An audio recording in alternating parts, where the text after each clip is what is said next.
Universal law of gravitation. और बच्चों ये जो यूनिवर्सल लॉ ऑफ ग्रेविटेशन है आप समझ लीजिए it is the most important topic of the chapter gravitation of your science book, क्योंकि जो एंटायर चैप्टर है इसका जो क्रक्स बोल सकते हैं वो ये है universal law of gravitation.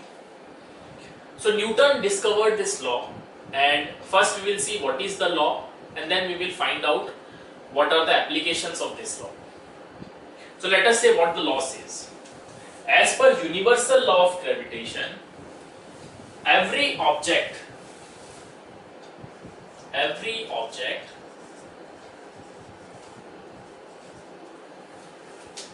in the universe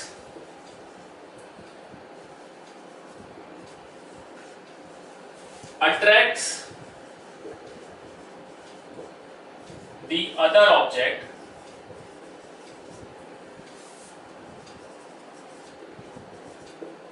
by a force which is directly proportional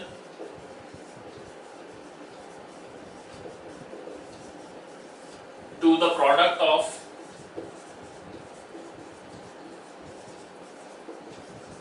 their masses and inversely proportional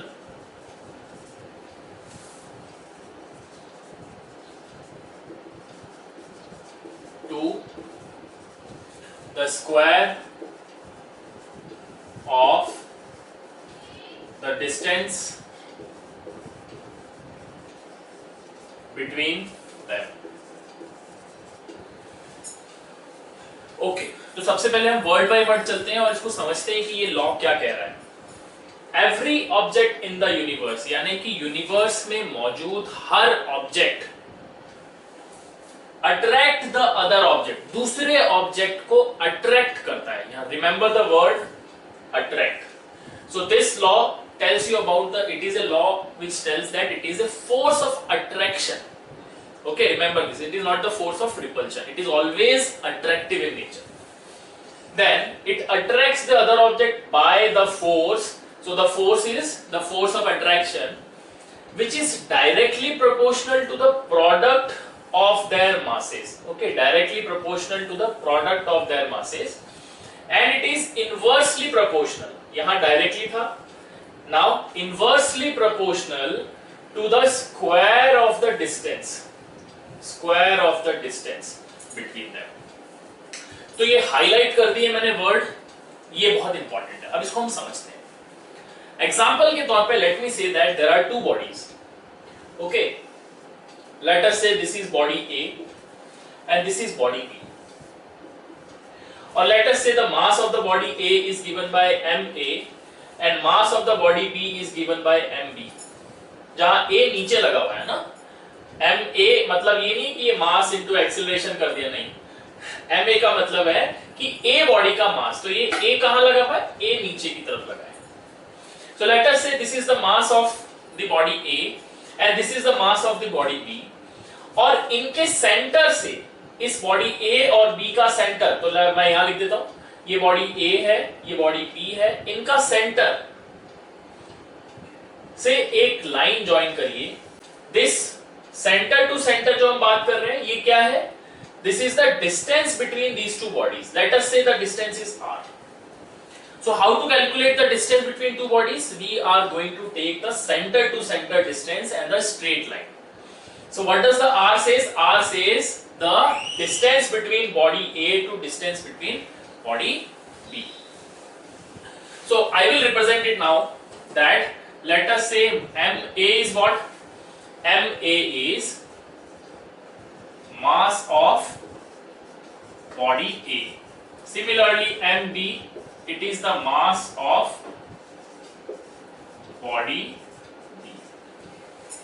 मास की यूनिट क्या होती है बच्चों? मास होता है केजी। फॉर एग्जांपल 100 केजी का एक बॉडी है, एक 50 केजी का बॉडी है, तो केजी जो आप रिप्रेजेंट करते हो that is the mass. Mass means the actual matter present inside the body. What is the mass? एक बॉडी में एक्चुअल मैटर कितना है ये हम लोग लास्ट हमारे जो पुराना चैप्टर था फोर्स लॉज ऑफ मोशन, तो उसमें भी हम लोग पढ़ चुके हैं न्यूटन्स लॉज ऑफ मोशन में। Mass is what? Mass is the actual matter present inside the body. Okay, now let us come back. Now what is R? R is the distance between A and B. अब हम इसको इसमें लगाते हैं। Let us say there is a force F, which is the force of attraction between these two bodies A and B. So what is F? F is the force of attraction between body, between bodies A and B. Alright. What? So Newton's universal law of gravitation tells that what is this force, how to calculate this force. So he did so many observations, and after that he came upon with the conclusion that this force is directly proportional यानी direct, अगर ये बढ़ता है तो ये भी बढ़ेगा। क्या बढ़ता है? Product of their masses. So it is directly proportional to the product of their masses. ये डॉट का मतलब क्या है?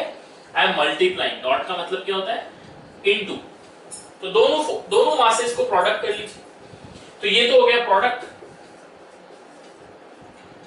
Product of mass.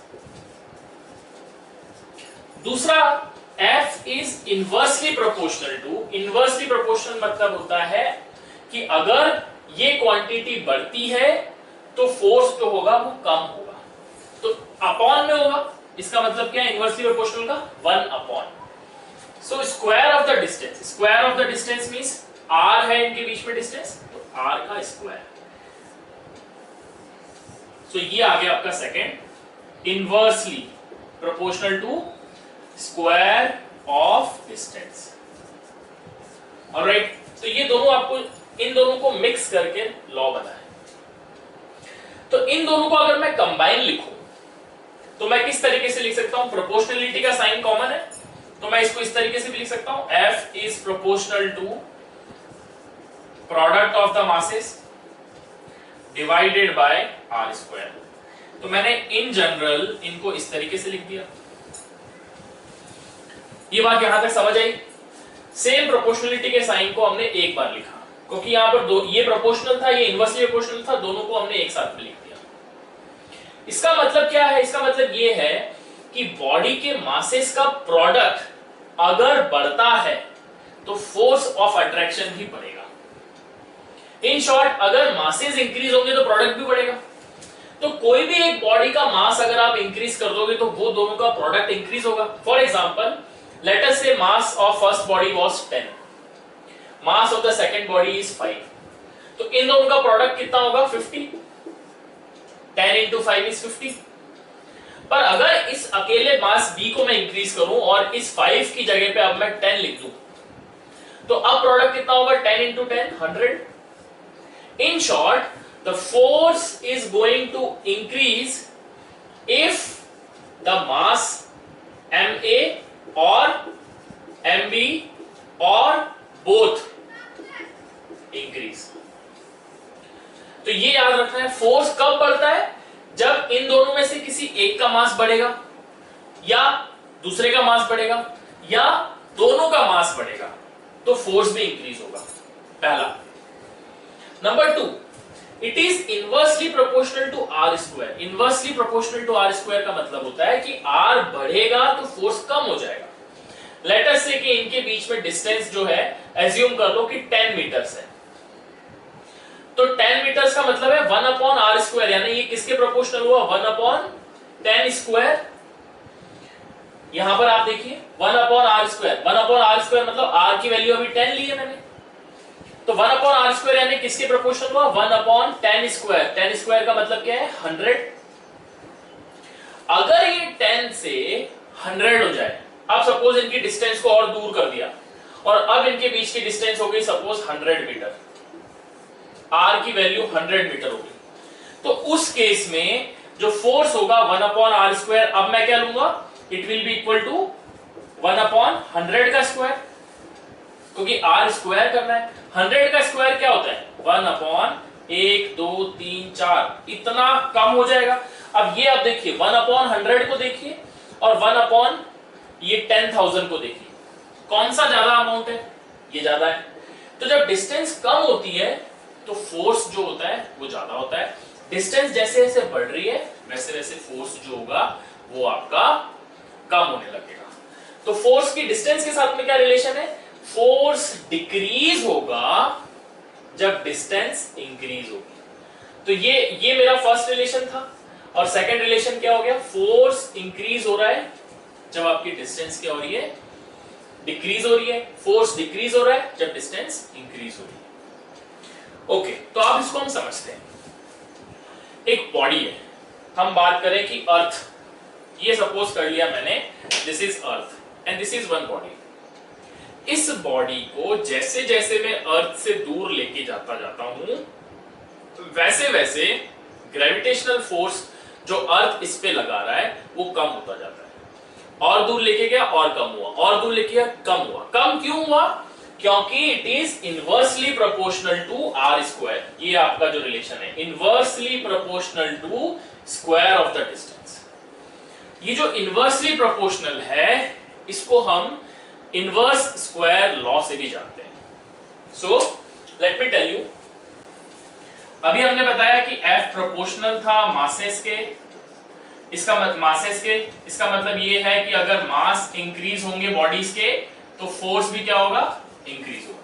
दूसरा हमने ये बताया कि फोर्स इनवर्सली प्रोपोर्शनल है स्क्वायर ऑफ द डिस्टेंस के, जिसका मतलब ये है कि अगर R इंक्रीज होगा तो फोर्स क्या होगा, डिक्रीज। ओके, ये जो लॉ है बच्चों 1/r², इसको हम बोलते हैं inverse square law, inverse square law. तो जो यूनिवर्सल लॉ ऑफ ग्रेविटेशन है वो एक ऐसे फोर्स की बात करता है जो कि इनवर्स स्क्वायर लॉ की कैटेगरी में आता है। क्यों आता है, क्योंकि it is inversely proportional to 1/r²। ये जो r², 1/r² दिख रहा है, इसको मैं बोलता हूं इनवर्स। इनवर्सली प्रोपोर्शनल है तो क्या बोला मैंने, इनवर्स, और स्क्वायर ऑफ द डिस्टेंस के कारण बोल रहा हूं स्क्वायर। तो इस लॉ को, ये जो लॉ है, ये लॉ क्या कहलाता है, इनवर्स स्क्वायर लॉ भी कहलाता है। तो हमने ये देखा था कि force is proportional to ma into mb upon r², right? So this is what, this is a inverse square law because it is varying with 1/r²। अब बच्चों ये जो प्रोपोर्शनलिटी का साइन है, जब भी ये प्रोपोर्शनलिटी के साइन को मैं हटाता हूं और इसको रिप्लेस करता हूं इक्वल टू से, तो मुझे एक कांस्टेंट यूज करना होता है। तो ये प्रोपोर्शनलिटी अगर मुझे हटाना है तो इसकी जगह पे मैं इक्वल टू लगा सकता हूं विद सम कांस्टेंट। ये बात आपको समझ आया? तो एक प्रोपोर्शनलिटी कैसे रिप्लेस होता है, अगर मुझे प्रोपोर्शनल साइन को रिप्लेस करना है तो उसमें क्या मैथमेटिक्स इन्वॉल्व होती है, I have to replace this by some equal to and by a constant. यहां तक समझ आया? ऑलराइट। तो अगर मुझे इस प्रोपोर्शनलिटी के साइन को हटाना है तो मुझे क्या लगाना पड़ेगा, एक इक्वल टू लगाना है और कोई कांस्टेंट लगाना है। तो वो जो कांस्टेंट यूज करता हूं उसको मैं डिनोट कर रहा हूं कैपिटल G से। तो मैं इसको क्या लिख सकता हूं, this is equal to F is equal to G। ये प्रोपोर्शनलिटी के साइन की जगह पे मैंने ये लिखा है। ये बात आपको समझ आया? प्रोपोर्शनलिटी के साइन की जगह पे ये लिखा है इक्वल टू, और G क्या बता रहा है, G इज ए कांस्टेंट, उसके बारे में अभी हम डिस्कस करते हैं। Into mass of body A multiplied by mass of body B divided by r²। तो ये जो लॉ कहलाता है, ये लॉ है हमारा universal law of gravitation, where G क्या है, G is known as universal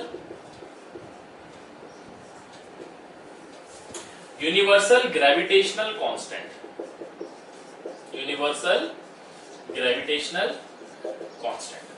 तो न्यूटन ने ये बता दिया कि एक ऐसा कांस्टेंट इन्वॉल्व है जो जिसकी एक वैल्यू हमेशा फिक्स रहती है। कोई भी दो बॉडीज, अब ये जो लॉ है ना ये पूरे यूनिवर्स में लग रहा है। इसका मतलब क्या है? इसका मतलब ये है कि अगर आपकी टेबल पर दो ऑब्जेक्ट्स पड़े हैं तो इन दोनों के बीच में भी एक फोर्स ऑफ अट्रैक्शन होता है। Any two bodies in this entire universe they will have a force of attraction between them.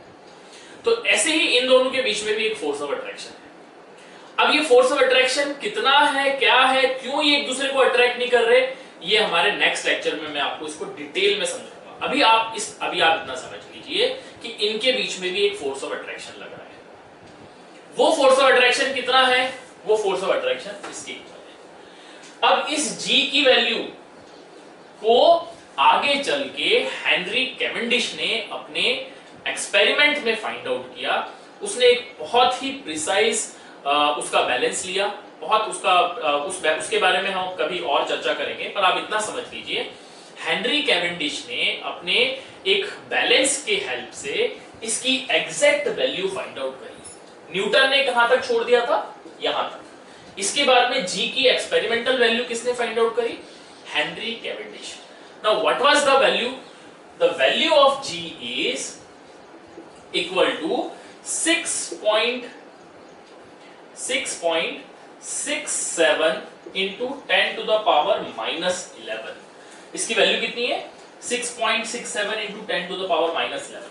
जब आप न्यूमेरिकल सॉल्व करोगे तो उस केस में आप 6.6 into 10 to the power minus 11 से भी आप उसको सॉल्व कर सकते हो।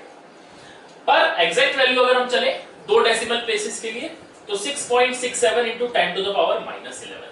अब इनकी यूनिट क्या होगी? What is the unit of the universal gravitational constant? इसकी यूनिट क्या है? तो यूनिट को हम कैसे फाइंड आउट करते हैं? देखिए पिछले चैप्टर में मैंने बताया था फोर्स की यूनिट क्या है? फोर्स की यूनिट होती है न्यूटन। मासेस की यूनिट क्या है? अभी बताया आपको, मासेस की यूनिट है केजी। तो इस वाले मास की यूनिट भी क्या होगा? केजी होगा। What is the unit of distance? Metre. Unit की हम बात करें तो हम हमेशा बात करते हैं एसआई यूनिट्स। किसकी बात कर रहे हैं? SI unit. एसआई का मतलब होता है system international unit, the unit which is accepted all over the world. यानी ऐसा नहीं कि आज मैंने यहां मीटर बोला तो वो मीटर चेंज हो जाएगा यूएस में। The metre what I am defining it right now, it will be the same as the metre in US और इन यूके। वो मीटर हमेशा फिक्स रहता है। तो ऐसी यूनिट जिसको हमने पूरा इंटरनेशनली फिक्स कर लिया गया है और वो सेम रहती है throughout the world is known as system international unit. So the unit of distance is metre, the unit of masses are KG. ठीक है। Similarly the unit of force is Newton. यहां तक clear है? तो अगर मुझे G की unit find out करनी है तो मैं ऐसे लिख सकता हूं बच्चों, F की जगह पे मैं क्या लिख दूं? न्यूटन। न्यूटन को साइन क्या होता है न्यूटन का? N, capital N equal to G लगा रहा हूं मैं इधर। इसकी यूनिट मुझे फाइंड आउट करनी है। मासेस की यूनिट क्या है? केजी। तो मैं इधर लिख सकता हूं केजी इंटू केजी। तो केजी इंटू केजी को मैं लिख सकता हूं केजी स्क्वायर। तो ये केजी हट जाएगा। केजी इंटू केजी का मतलब क्या है? मास A KG, mass B KG, दोनों केजी में होगा। 10 केजी हो चाहे 100 केजी हो, इनका मल्टीप्लाई करूंगा तो केजी का क्या हो जाएगा? स्क्वायर। तो ये हो गया केजी स्क्वायर। अब आ रहा है आर की यूनिट कितनी है? मीटर है। तो आर स्क्वायर की यूनिट क्या हो जाएगी? मीटर स्क्वायर, क्योंकि आर स्क्वायर का मतलब क्या होता है? Metre into metre. तो डिवाइडेड बाय मीटर स्क्वायर। यहां तक आप लोगों को समझ आ गया?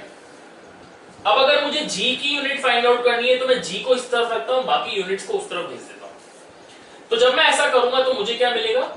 G इज इक्वल टू, ये मीटर स्क्वायर न्यूटन से मल्टीप्लाई होगा और ये केजी स्क्वायर डिवाइड में चला जाएगा।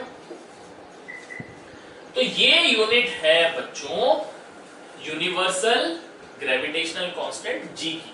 तो इसके आगे ये हटा देते हैं। इसके आगे यूनिट कौन सी लगेगी? यूनिट लगती है न्यूटन मीटर स्क्वायर और केजी स्क्वायर इसको मैं इस तरीके से भी लिख सकता हूं, न्यूटन मीटर स्क्वायर केजी की पावर -2, क्योंकि अपॉन में है तो उसकी पावर क्या हो जाएगी -2। तो इसकी यूनिट क्या है केजी -2। केजी -2 का मतलब क्या है upon kg square. So what is the unit of G. कई बार आपसे क्वेश्चन ये भी पूछ लिया जाता है what is the SI unit of G. तो आप लोगों का आंसर क्या होगा, the SI unit of G is newton metre square kg -2। Alright, यहां तक आपको समझ आ गया। तो अब यूनिवर्सल लॉ ऑफ ग्रेविटेशन ने क्या हेल्प की, यूनिवर्सल लॉ ऑफ ग्रेविटेशन ने हमको ये मदद करी कि it helps us to find out the value of the force of attraction.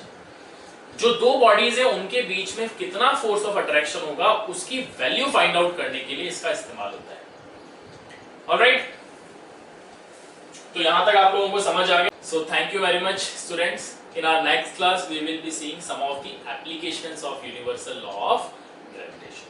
तब तक के लिए have a good day. Bye bye.